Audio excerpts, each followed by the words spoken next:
这几年感觉自带脆皮属性的娃真的是越来越多了，各种咳喘比发烧还多。最近呢，涛涛也中招了，去儿科转了一圈，全是排着队等雾化的孩子，人多不说，最怕的就容易交叉感染嘛。加上医院的环境，你们也知道的，碰上年龄比较小的孩子，他就容易紧张不配合。原本10分钟的雾化，动不动折腾上半个小时，加上来回请假扣工资，折腾的钱都够家里面买台机器，在家里面做雾化了。当然了，要选一台合格有效果的家用雾化器呢，也不是那么简单的。我花了几天的时间呢，查了各种资料啊，结合我自己的使用体验，帮大家总结了3个雾化器的挑选标准。首先呢，大家要记住一个关键原则，尽可能让更多的药物颗粒沉积到肺部，这样我们做的雾化呢才是有效果的。那第一个挑选的标准呢，就是看雾化颗粒的大小，这决定了药物能不能沉积到需要治疗的地方。那专家共识里面呢就提到2到5微米是最好的，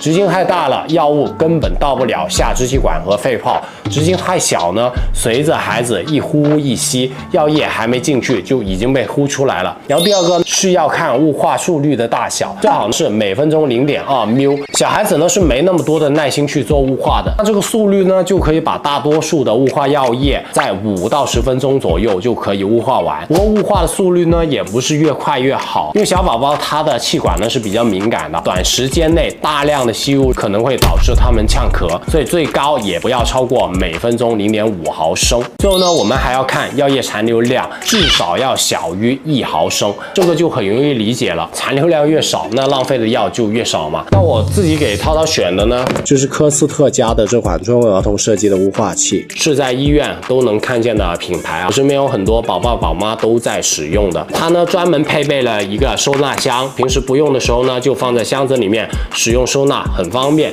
也不用担心宝宝好奇乱碰。那这款雾化器它喷出来的雾粒呢是很细腻的，颗粒大小是2.45左右，能够到达需要治疗的地方，有效颗粒占比呢高达84.62%，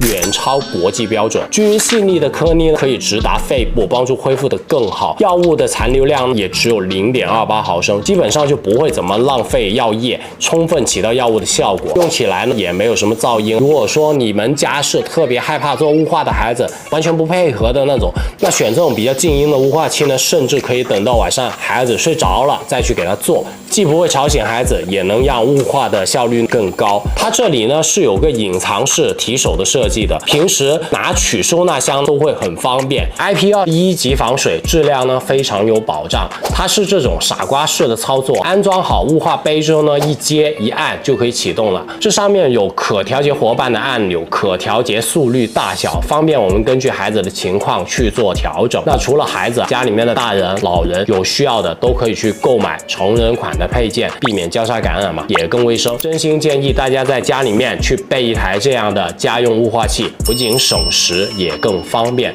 能为大家节省不少的麻烦。